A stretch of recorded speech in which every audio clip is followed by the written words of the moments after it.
مصطفیٰ صلی اللہ علیہ وسلم حضرت سیدنا عثمان غنی رضی اللہ تعالیٰ عنہ کی حیات مبارکہ کے حوالے سے چند باتیں آج گفتگو کا عنوان ہے۔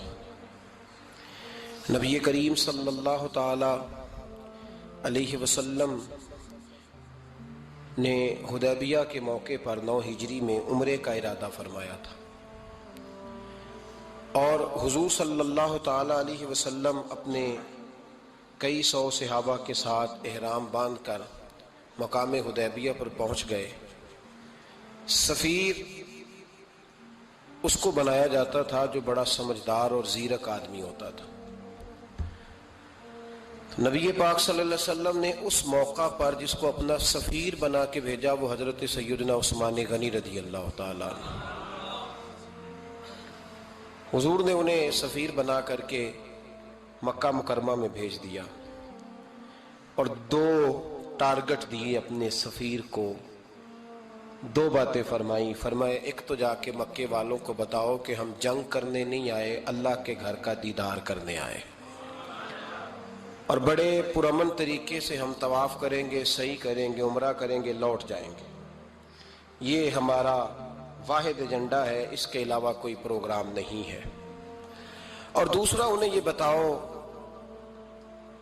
ان لوگوں کو جو ایک زمانے سے مکہ مکرمہ میں کفار مکہ کے ظلم سہ رہے ہیں، ہمارے وہ غلام جو یہاں بڑی تکلیف میں ہیں، ان کو یہ خبر دے دو، عثمان انہیں میرا پیغام دے دینا کہ اب تمہاری مشکلات کے دن تھوڑے رہ گئے، اب بڑی جلدی اللہ تبارک و تعالی دین اسلام کو فتح عطا فرما دے گا۔ حضرت عثمان غنی تشریف لے گئے۔ جب حضرت عثمان غنی وہاں پہنچے تو کفار نے آپ کو روک لیا۔ انہوں نے کہا کہ آپ رکیے، دیر ہو گئی۔ ادھر ابو سفیان نے حضرت عثمان غنی رضی اللہ تعالیٰ عنہ کو یہ کہا کہ ہم نبی پاک صلی اللہ علیہ وسلم کو اور ان کے صحابہ کو عمرہ نہیں کرنے دیں گے،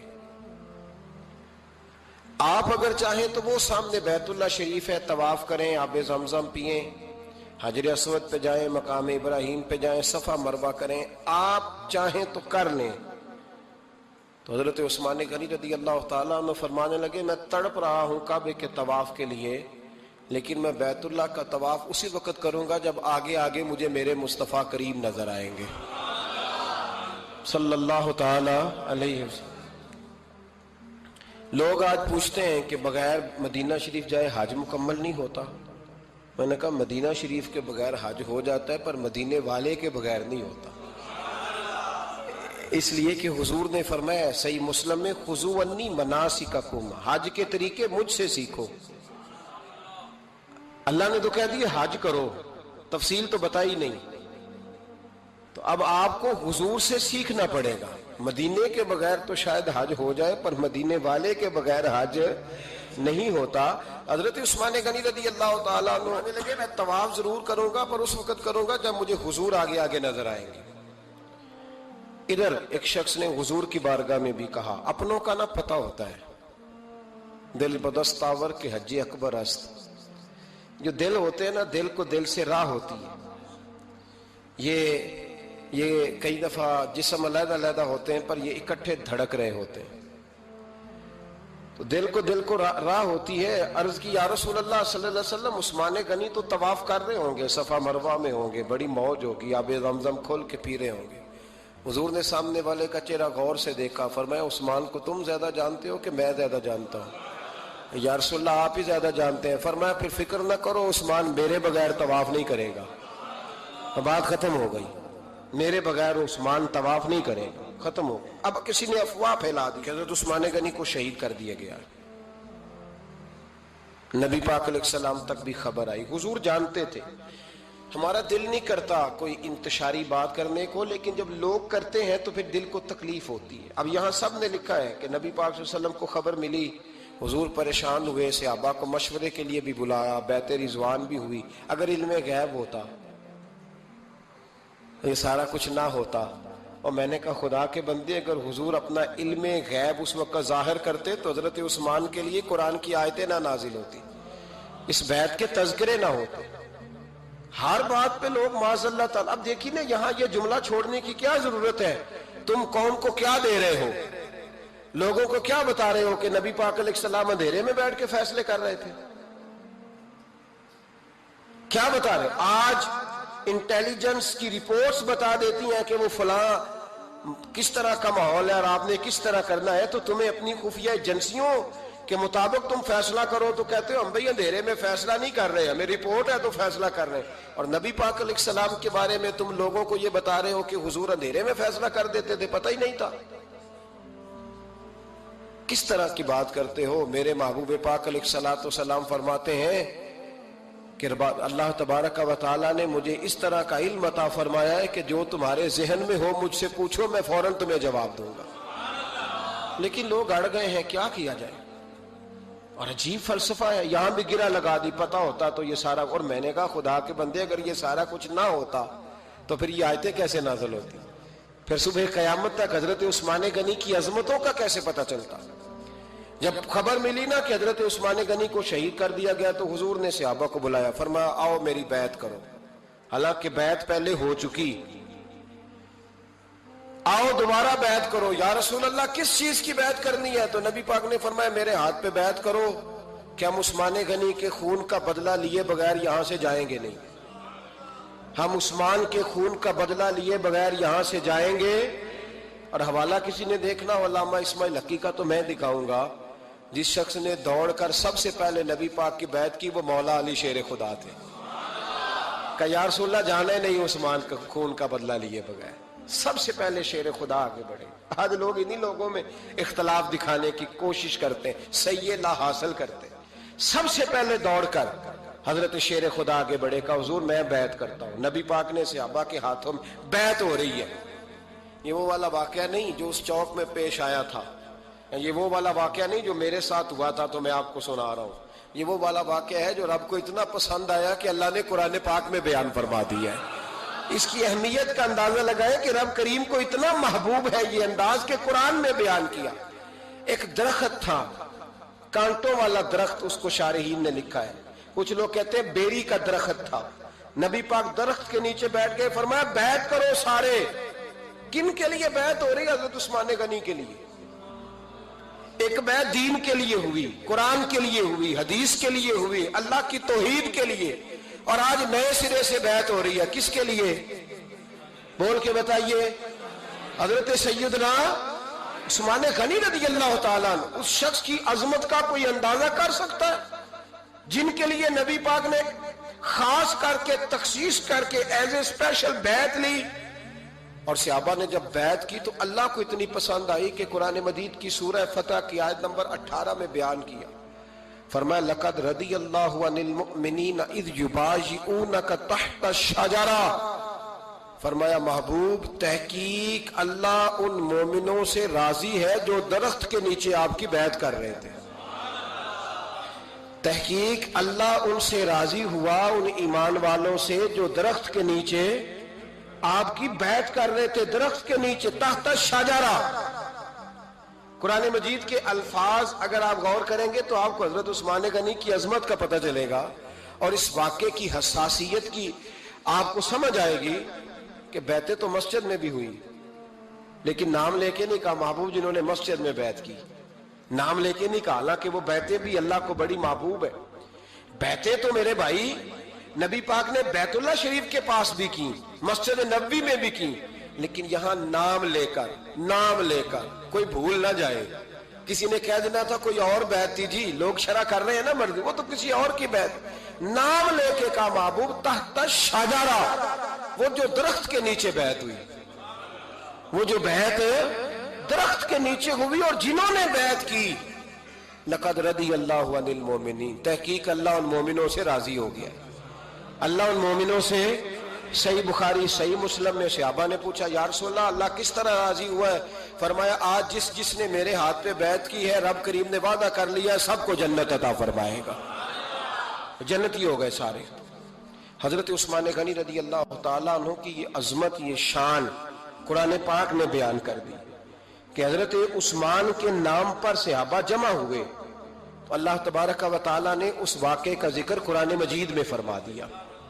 میرے عزیز دوستو، حضرت عثمان غنی کو اللہ نے بڑی شان عطا فرمائی، بڑا مرتبہ دیا، بڑے حسین و جمیل، بڑے خوبصورت آدمی تھے۔ دیکھو نا کیا شان ہے حضرت عثمان ذی النورین۔ یہ ذی النورین کا کیا معنی ہے؟ دو نور کون ہیں؟ حضور کی دو صاحبزادیاں۔ اعلیٰ حضرت فرماتے ہیں نور کی سرکار سے پایا دوشالہ نور کا، نور کی سرکار سے پایا دوشالہ نور کا، ہو مبارک تجھ کو ذی النورین جوڑا نور کا۔ دو نوروں والے حضرت عثمان غنی۔ ایک بیٹی کا نکاح کیا، وہ وصال کر گئی تو محبوب نے دوسری بیٹی کا بھی نکاح کر دیا۔ یہ جو بیچارے پراپوگنڈے والے ہوتے ہیں نا، یہ پہلے دن سے صرف پراپوگنڈے میں ہی ہے، یہ نہ محب بن سکے نہ محبوب بن سکے۔ ان کا نہ کوئی اپنا ہوا نہ انہیں کسی نے اپنایا، یہ پراپوگنڈے والے ہی ہیں، ساری زندگی چیم گوئیاں، کانوں میں باتیں، اپنا اپنا مزاج ہے نا جی، جس کے حصے میں جو ڈیوٹی آئی۔ کچھ لوگ وہاں بھی منافقین چیم گوئیاں کرنے لگے، دوسری بیٹی بھی دے دی، دوسری بیٹی بھی دے دی، دوسری بیٹی بھی دے دی۔ محبوب کے کانوں تک آواز گئی، فرمایا زیادہ باتیں نہ کرو، میری 40 بھی ہوتی۔ وہ ختم ہو گئی بات، تم 2-3 کی بات کرتے ہو، حدیث مبارکہ کے لفظ ہیں، نبی پاک نے فرمایا میری 40 بھی ہوتی، ایک کے بعد دوسری انتقال کرتی رہتی، میں ساری عثمان کو دے دیتا۔ حد ہو گئی بھئی، اتنا بڑا مرتبہ، چیم گوئیاں نہ کرو، دوسری بھی دے دی، میری 40 بھی ہوتی۔ اس حدیث کا ترجمہ یہ ہے کہ محبوب فرماتے ہیں کہ مجھے عثمان پر اعتبار ہی بڑا ہے، مجھے عثمان پیارا ہی بڑا ہے، عثمان غنی کی عظمت ہی بڑی ہے۔ فرمایا میری 40 بھی ہوتی تو میں ساری یکے بعد دیگر۔ حضرت اسامہ بن زید رضی اللہ تعالیٰ عنہ فرماتے ہیں نبی پاک نے اپنی صاحبزادی حضرت رقیہ رضی اللہ تعالیٰ عنہ کا نکاح حضرت عثمان غنی کے ساتھ کیا تو دونوں میاں بیوی پیارے بڑے تھے، حسین و جمیل بڑے۔ حضرت عثمان بڑے نفیس آدمی تھے، بڑی نفاست تھی، کپڑا سادہ پہنتے تھے، لیکن لوگ کہتے ہیں کبھی ہم نے ان کے کپڑوں پہ دھبا نہیں دیکھا، چہرے پر اتنا سا گرد کا نشان نہیں دیکھا۔ ہمارے ملک میں سب سے زیادہ خرچہ میک اپ کا آتا ہے، پتہ ہے آپ کو جی؟ اب اگلی جو بات کرنی ہے اس پہ اپنے آپ کو وقت کتنا دیتے ہو، سجنے میں، سورنے میں، تیار ہونے میں کتنا وقت لگاتے ہو؟ فرمانے لگے حضرت عثمان غنی اتنا تو ٹائم ہی نہیں ہے کہ اپنے آپ کو دیا جائے۔ تو قبر اتنے پیارے کیسے لگتے ہو؟ فرمانے لگے اپنی وجہ سے نہیں لگتا، حضور کی وجہ سے پیارا لگتا۔ کب وہ کس طرح؟ فرمانے لگے نبی پاک صلی اللہ علیہ وسلم نے ہمیں وضو دیا ہے، فرمایا ایک دفعہ وضو کر کے آئینے کے سامنے کھڑا ہوتا ہوں، یوں لگتا ہے اللہ نے میرے چہرے کو پہلے سے زیادہ نور عطا کر دیا ہے۔ دیکھیں نا، باقی جسم چھپا ہوا ہے اور جو ظاہر ہے اس پر وضو کا حکم ہے۔ ہاتھ ظاہر ہے تو وضو کر لو، پیر پردے سے باہر ہے تو ان کو دھو لو وضو میں، چہرہ پردے سے کپڑوں سے باہر ہے تو اس کو وضو میں۔ تو عثمان غنی فرماتے 5 وضو تو میں تازہ کرتا ہوں، پچھلا ہو بھی تو نئی نماز تازے وضو سے پڑھتا ہوں۔ اور فرماتے اگر میرا قرآن مجید کھولنے کا ارادہ بن جائے تو پھر وضو 6 بھی ہو جاتے ہیں، اور تہجد کے وقت اٹھوں تو 7 بھی ہو جاتے ہیں۔ فرماتے ہیں علیحدہ سے درود پاک پڑھنے بیٹھوں تو پھر 10-11 وضو بھی ہو جاتے ہیں۔ میں وضو کرتا رہتا ہوں تو اللہ تازگی عطا کر دیتا ہے۔ حضرت اسامہ بن زید حضور کے غلام زادے فرماتے میں چھوٹا سا تھا تو نبی پاک کے گھر میں گوشت پکا تو سرکار کو 4 بیٹیوں سے بڑا پیار تھا، حضرت فاطمہ سے زیادہ ہے لیکن 4 بیٹیوں سے بڑی محبت تھی۔ حضرت رقیہ اور جناب عثمان غنی کے گھر میں اسامہ بن زید کہتے ہیں حضور نے مجھے سالن دینے بھیجا، میں چھوٹا سا تھا اور بھی پردے کی آیتیں بھی نہیں آئی تھی، حکم بھی نہیں آیا تھا۔ کہتے ہیں میں سالن دینے گیا، واپس آیا تو میں نے ان دونوں کو بیٹھے دیکھا تو میں نے اتنے حسین میاں بیوی کبھی دیکھے نہیں تھے، اور میری طبیعت کھل اٹھی۔ فرماتے ہیں جب واپس آیا نا، سرکار نے میرا چہرہ دیکھا، میں نے تو بات کرنی نہیں تھی، حضور نے چھیڑ دی۔ فرمایا میری بیٹی اور داماد کو دیکھ کے آئے ہو؟ یا رسول اللہ دیکھ آیا ہوں۔ فرمایا ایسا حسین جوڑا دنیا میں کبھی دیکھا ہے؟ کہا یا رسول اللہ اللہ کی عزت کی قسم کبھی دیکھا ہی نہیں۔ یہ ظاہری حسن اللہ نے حضرت سیدنا عثمان غنی رضی اللہ تعالیٰ عنہ کو عطا۔ ایک بات میری یاد رکھنا، حسن ظاہر کا نہیں ہوتا، حسن ظاہر کا نہیں ہوتا، ظاہر کا میک اپ ہوتا ہے، حسن ہمیشہ باطن کا ہوتا ہے۔ جن لوگوں کے اندر معصومیت ہوتی ہے ان کے چہروں پہ بھی آئی جاتی ہے۔ کوئی نہیں سمجھ آئی شاید آپ کو۔ اندر اگر بندہ کڑوا ہونا کسیلا ہو چہرہ نہیں روشن ہوتا. اس کی دلیل حدیث میں موجود ہے. نبی پاک صلی اللہ علیہ وسلم سے صحابہ نے کہا یا رسول اللہ اللہ کا ولی کون ہوتا ہے؟ فرمایا جس کا چہرہ دیکھنے سے اللہ یاد آئے. تو ولایت کا تعلق دل سے ہے، چہرے سے نہیں. ولایت کا تعلق بولیے دل سے ہے، چہرے سے ولایت کا تعلق نہیں ہے. لیکن حضور نے دلیل کیا دی؟ چہرہ دیکھو تو اللہ یاد آئے. گویا محبوب نے فرمایا کہ دل اگر ولی کا ہو تو پھر اللہ تعالیٰ دل کی برکت سے چہرہ بھی نورانی عطا فرما دیتا ہے. چہرہ بھی نورانی. بہت سارے میں نے ایسے بزرگوں کو دیکھا جن کے رنگ گورے نہیں تھے پر نورانی تھے.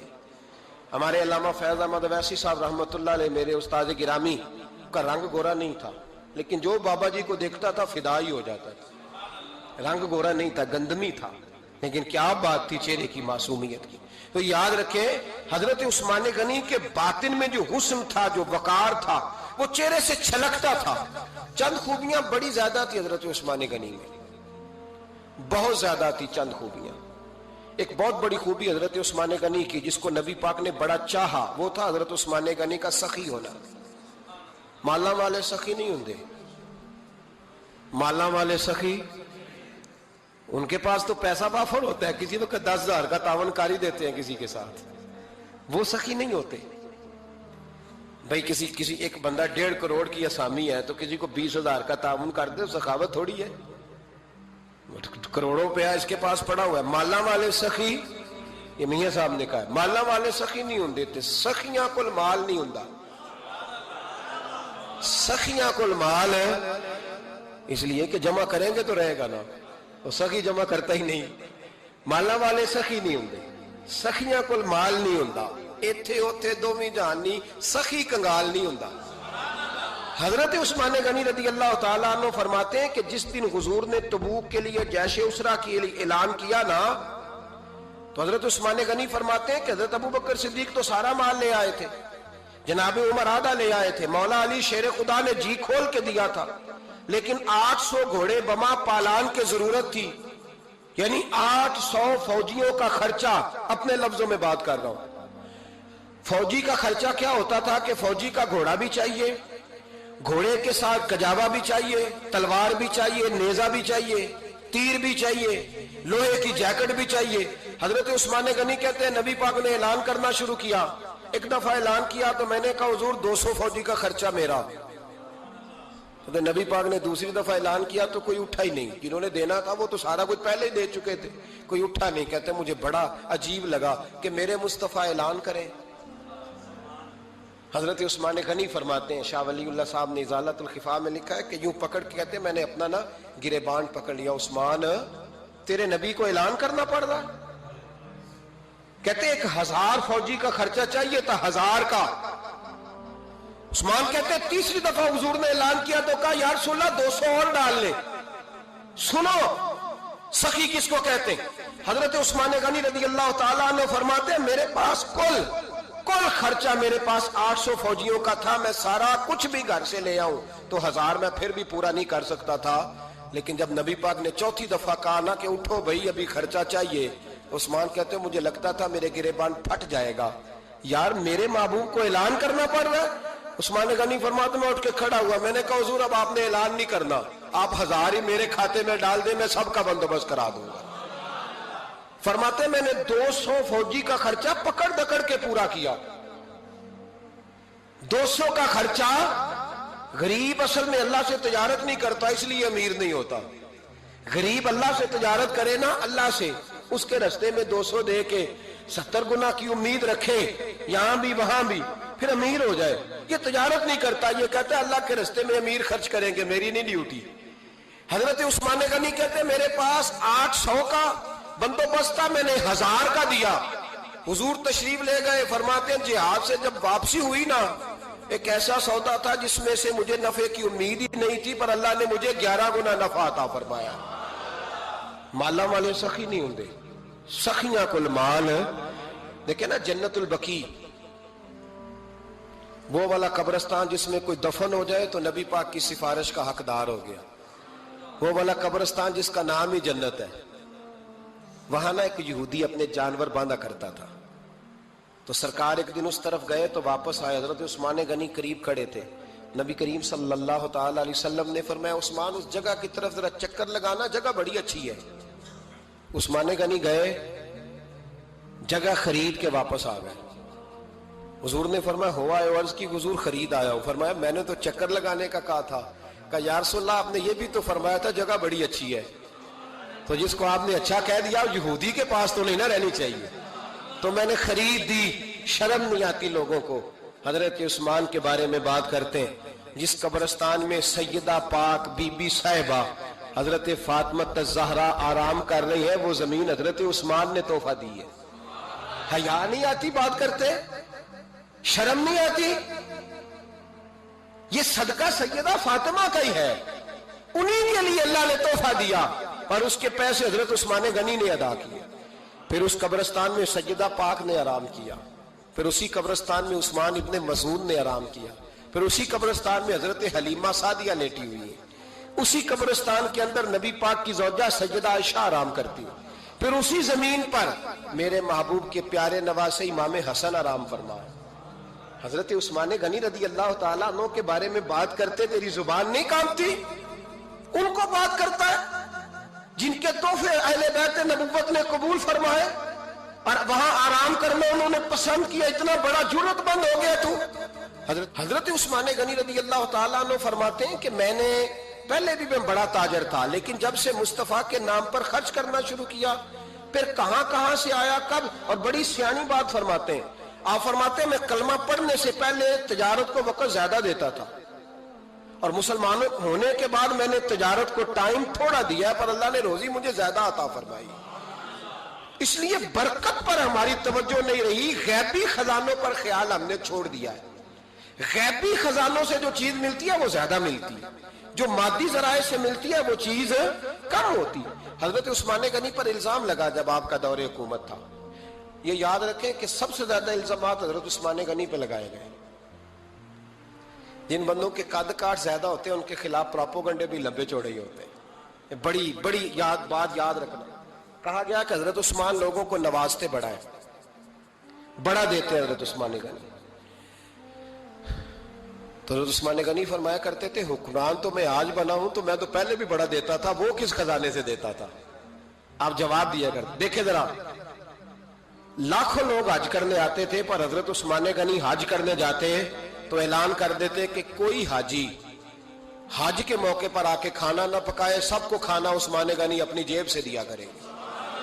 مینا میں لنگر کھانا ہوتا تھا حضرت عثمان غنی کا، مینا میں فرماتے تھے کھاؤ حاجیوں جتنا کھا سکتے ہو، اور پھر حضرت عثمان غنی کا اعلان تھا، خدام کو کہتے تھے میں آخر میں کھاؤں گا، پہلے میرے سارے آنے والے حاجیوں کو کھلایا جائے۔